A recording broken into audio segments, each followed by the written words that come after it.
I now call upon Sister Srimati Hina Shadatpuri from the Ulhasnagar, Kalyan state of Maharashtra to share with us the significance and the glory of the festival of Cheti Chand and to explain to us the importance of Palo and Akho. Sister Hina is the education coordinator for the Sri Satya Sai Seva Samiti, Ulhasnagar, Thane district, a Bal Vikas Guru since the year 1991. She is currently the director of a YouTube channel dedicated to promoting Sindhi culture and language, titled Diler Sindhi. Over to Sister Hina.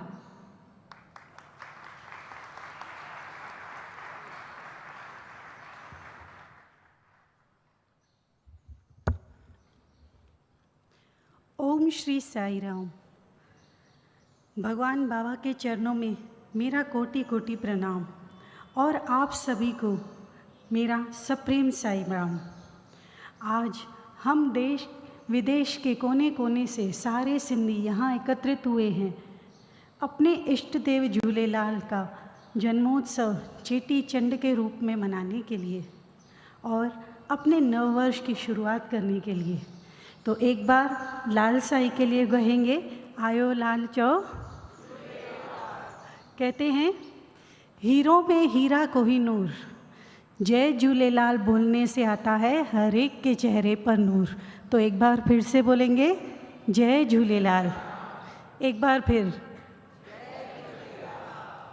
Sindhi जाति का नाम सुनते ही जो पहला शब्द जहन में उभरता है वह है सूफ़ी सिंधीज़, क्योंकि सिंधी सूफ़ी परंपरा से प्रेरित हैं।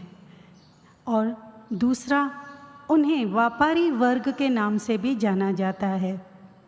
पहले ज़माने में जब सिंधी व्यापार करने के लिए जल मार्ग द्वारा जाते थे तो उनके घर परिवार के सदस्य उनके सकुशल लौटने के लिए नदी, सिंधु नदी के किनारे, जिसे हम दरिया शाह कहते हैं, उनके किनारे पर जाते। जो अभी हमने अखौ सुना, पलव सुना, वह अखौ से दरिया शाह को ऑफरिंग्स ऑफ़र करते और अपने खाली झोल, साड़ी के पल्लव, दुपट्टे के पल्लव आगे करके दरिया शाह से अपने परिवार के सदस्यों की सकुशल लौटने की दुआ मांगते और उनके आने पर भंडारा का आयोजन किया जाता था। इसीलिए शुरू से ही सिंधी दरिया शाह की ओर जल देवता को अपना इष्ट देव मानते हैं। यही जल देवता के अवतरित होने की गाथा है चेटी चंड की दिन की, हमारे महोत्सव का उसके साथ ही संबंध है। आइए तो जाने वह कैसे। कहानी कुछ इस तरह से है। 10वीं सदी में सिंध प्रांत में सुमराओं का राज्य था। सब जगह सुख शांति था। सिर्फ एक जगह जिसका नाम था थट। थट पर मिर्ख बादशाह का राज्य हुआ करता था।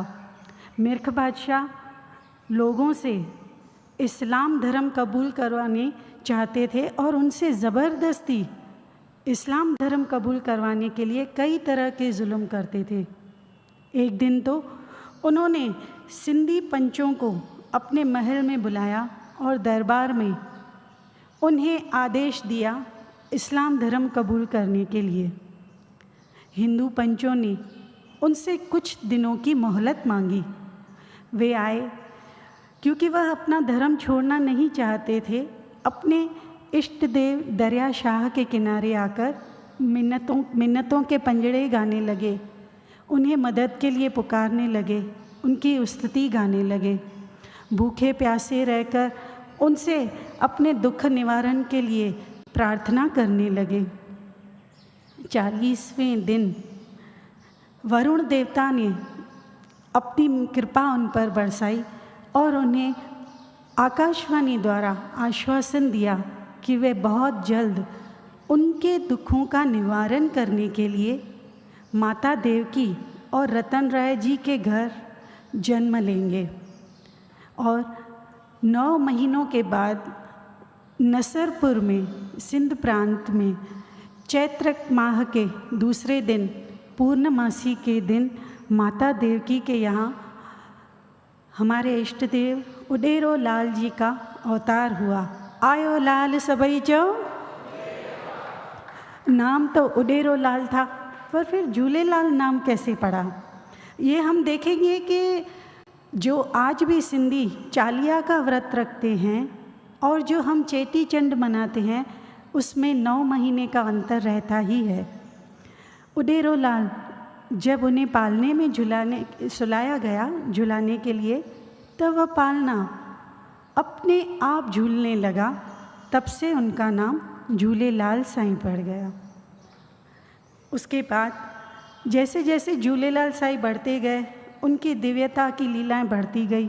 एक बार उन्होंने अपनी माता देवकी को अपने मुख में बहती सिंधु नदी के दर्शन करवाए। ठीक वैसे ही जैसे कृष्ण ने अपनी माता देवकी को अपने मुख में ब्रह्मांड के दर्शन करवाए।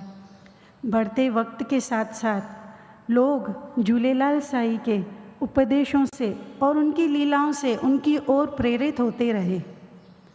उनकी दिव्यता के किस्से मिर्ख बादशाह के कानों पर भी पड़े।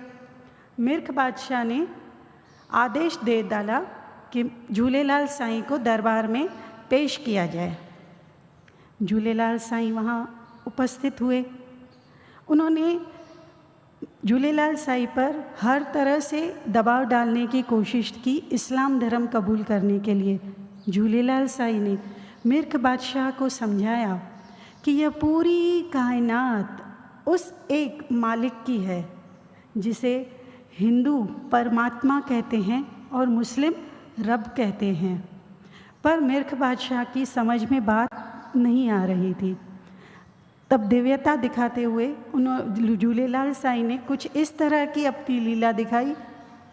एक तरफ से महल में पानी की लहरों का आना शुरू हुआ, तो दूसरी ओर महल की चोटियों को आग की लपटों ने लपेट लिया।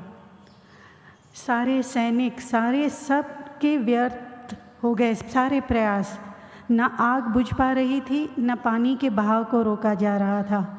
अब मिर्ख बादशाह को झूलेलाल साईं जी की दिव्यता पर यकीन हो गया और अपने माफ़ी मांगते हुए वह झूलेलाल साईं जी के चरणों में नतमस्तक हो गए। हमारे दयालु झूलेलाल साईं जी ने उन्हें क्षमा कर दिया। तब से हिंदू और मुस्लिम दोनों ही झूलेलाल साईं जी को अपना रब, अपना पीर मानने लगे और उनकी हर टीचिंग पर आगे बढ़ने लगे। झूलेलाल साईं ने सबको प्रेम, एकता, सद्भावना से एकत्रित होकर रहना सिखाया और यह सबको उपदेश दिया कि पूरी कायनात का मालिक सिर्फ एक ही है। मिर्ख बादशाह का हृदय परिवर्तन हो चुका था। कहते हैं हर युग में अवतार जन्म लेते हैं। मिर्ख बादशाह के हृदय परिवर्तन होने के बाद जब झूलेलाल साईं जी का अवतरित होने का जो उनका कार्य था वह संपूर्ण हुआ और उनको अपने धाम लौटने का जब वक्त आ गया, सभी हिंदू और मुस्लिम आपस में विवाद करने लगे। हिंदू चाहते थे कि झूलेलाल साईं जी के शरीर का अग्नि संस्कार किया जाए और मुस्लिम भाई उन्हें दफनाना चाहते थे। तब यह देखा गया कि झूलेलाल साईं जी के शरीर के स्थान पर ज्योति जल रही थी। तब से उनका नाम पड़ गया ज्योतिन वारो उडेरो लाल। तो ज्योतिन वारे उडेरे लाल जी जय मनाईंदासीं। ज्योतिन वारे उडेरे लाल जी। नसरपुर में ही हमारे जो मिर्ख बादशाह थे उन्होंने अब एक ऐसी स्थान का निर्माण किया जहाँ पर आज भी हिंदू और मुस्लिम एक साथ एक ही जगह पर अपने ज्योति स्वरूप लाल साईं के दर्शन करते हैं। आज भी हम सिंधी जब बहराना पूजते हैं तो ज्योत जलाकर अपने झूलेलाल साईं जी को आवाहन करते हैं।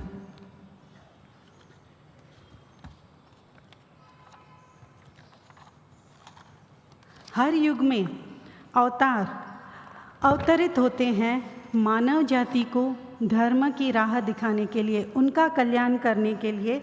और इसी तरह जो उडेरोलाल जी ने जब जन्म लिया तो सिर्फ एक मिर्ख बादशाह का हृदय परिवर्तन किया और सारी सिंधी जाति का कल्याण किया, पर हमारे भगवान बाबा ने हर अपने भक्त के हृदय को परिवर्तित किया है और हमें अपने ही अंदर उस ज्योति स्वरूप भगवान, उस ज्योति स्वरूप परमात्मा के दर्शन करने की राह दिखाई है ज्योति मेडिटेशन के थ्रू। वेदों में हमारे जीवन का सार है, जो हम झूलेलाल साईं जी की फ़ोटो में आप अभी भी देख सकते होंगे कि उनके हाथों में एक लाल कलर की पुस्तिका है, वह वेद हैं। हमारे भगवान बाबा ने भी हमें बताया है कि उनके अवतारिक मिशन में एक मिशन है उनका वेदों का पुनरुत्थान। जिस तरह झूलेलाल साईं जी का पालना अपने आप झूलने लगा था, उसी तरह जब भगवान बाबा को पैदा होते वक्त बिस्तर पर लिटाया गया था तो उनके शैया के नीचे भी एक सांप को रेंगता हुआ पाया गया था, मानो शेष नाग विष्णु भगवान की शैया बनकर आए थे।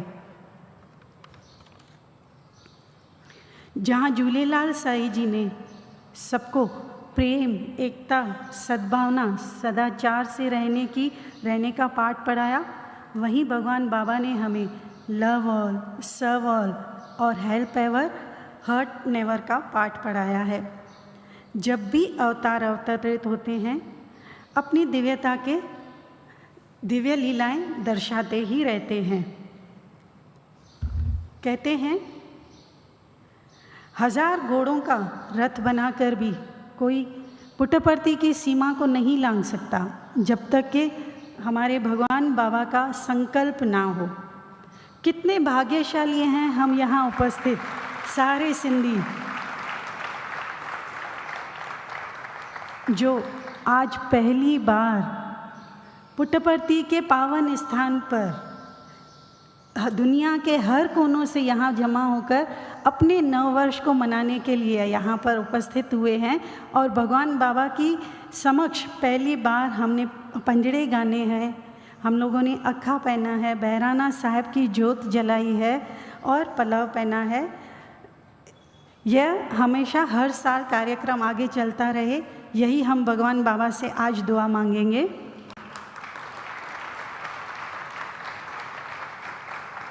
भगवान बाबा ने हमें बताया है कि जब भगवान श्री राम के अवतार में आए थे तो हम सब उनके साथ वानरों के रूप में थे, और जब भगवान कृष्ण के अवतार में थे तब हम सभी उनके साथ ग्वाले बनकर थे। और मैं ये दावे के साथ कहती हूँ कि जब भगवान बाबा झूलेलाल साईं जी के अवतार में थे तब भी हम सभी उनके साथ ही थे। आयो लाल सभई चओ। हर नव वर्ष का एक रिजोल्यूशन होता है, तो अज असां जेके इते सिंधी भाउर ऐं भेनरूं वेठा आहियूं त छो न भगवान बाबा जे अॻियां हिकिड़ो संकल्प कयूं त जीअं भगवान बाबा पंहिंजी मातृभाषा में ॻाल्हाईंदा हुया, तीअं असां सभु सिंधी बि पंहिंजी मातृभाषा खे महत्व ॾियूं ऐं पंहिंजे घर परिवार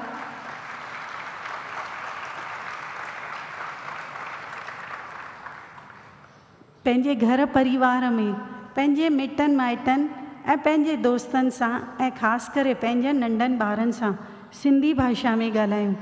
त सभिनी खे इहो रिज़ोल्यूशन मंज़ूरु आहे? त अॼु असां हिते साईं दर इहो संकल्प करे ई अॻिते वधंदासीं। जय झूलेलाल, जय साईं राम।